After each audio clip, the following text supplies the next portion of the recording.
BA pass বন্ধ করে দেন। আপনার এই যে এমপিও ভুক্ত যে স্কুল কলেজগুলো আছে কি প্রোডাক্ট প্রডিউস করছি আমরা।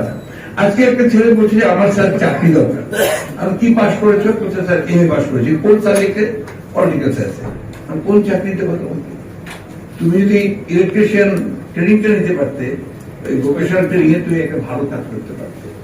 আমাদের জীবনে বিদেশে যেতে চায় না, ভয়ে থাকে, যেতে পারে না, টাকাও অনেক লাগে, সে যেতে পারে না। যদি আমরা ওদেরকে ট্রেনিং করি, যেটা বলেছেন অনেকে, সেই ট্রেনিংটা ভোকেশনাল ট্রেনিং, টেকনিক্যাল ট্রেনিং যদি আমরা বাড়াতে পারি, ওই স্কুল কলেজগুলোকে আপনার ফান্ডিং বন্ধ করে দিই, তাহলে আমরা ওই কাজটা করতে পারবো। আমাদের বিশাল জনগোষ্ঠী যেটা আনএমপ্লয়েড হয়ে আছে, এটা কিন্তু আপনার একদম আগ্নেয়গিরি হয়ে আছে। You know it better than me.